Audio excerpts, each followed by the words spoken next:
Markle and those bullying claims keep going on and on. But what is the problem this time? And is it all really centred around her? Hi, good morning. Neil Sean here in the heart of London. Thank you for joining me today. And as ever, lovely to have your company.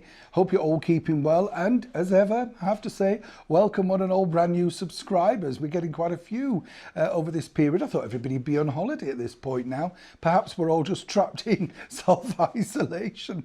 I think that's going to be the new thing, isn't it? We're not allowed to go anywhere. So this could be our communication. We're old chums anyway. Let's not worry about that. Some person, though, who doesn't have too many chums, or so it would appear according to this story, is none other than the former royal known as Meghan. Now, on a more serious note, this story has taken life once again, and this is truly all down to the fact that, remember the Princes and the Press documentary, which was screened over 2 nights in November, and it caused an outrage, of course, not simply by the fact that it was fronted by a former anti-monarchist, allegedly, in the presenter, who, if you recall, had tweeted previously that he'd like to throw a brick at the screen each time William and Kate came on the TV, amongst other things. They're all online if you want to check them.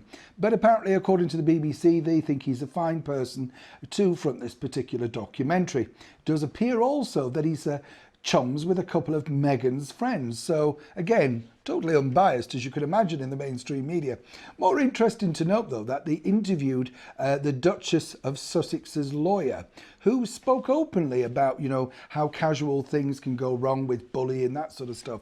One of the things that's really created a problem over here is simply this. The BBC decided to release a podcast version of that particular interview and, the whole programme. And so that's reactivated this again, not as much as previously, because I think people realise what a lacklustre production it is.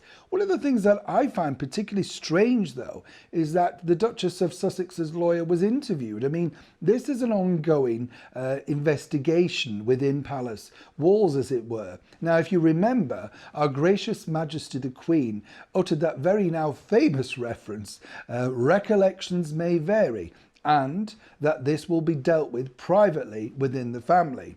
Seemingly that has not reached the ears of Harry and Meghan, or else why would they allow their lawyer to go and speak on a podcast and on TV?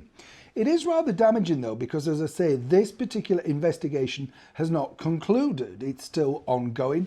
They've brought an outside team in to try and get to the bottom of this. Now, obviously, it's damaging on both sides. You have to be, open-minded to this. Nobody knows the true story for me. What is more interesting to conclude on this as well is that if you think about it, as I say, the person that kick-started that all off, Mr. Jason North, has now left royal employment. After working for Harry and Meghan, he decided then to go and work for William and Catherine, running their charitable sites also.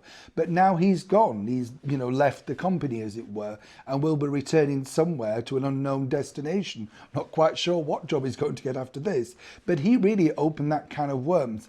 And of course, he's the person that came forward to highlight the fact that he'd received text from Harry and Meghan regarding that now book which they claimed they didn't assist with. You can see how complicated all of this is. Moving forward, how does this really work? Well, I can see the fact that Harry and Meghan want to try and push for a more public viewing as to how this particular case will be concluded.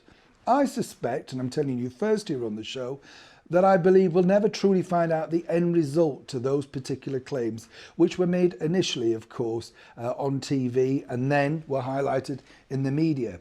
As our gracious Majesty the Queen says, this will remain a private matter. It's a shame in some respects that it can't be concluded publicly, because I think the public really will be interested to know where it stands. But on the other side of the coin, as the Queen famously says, recollections do vary, and for that, perhaps they're best left privately. Neil Sean in the very heart of London.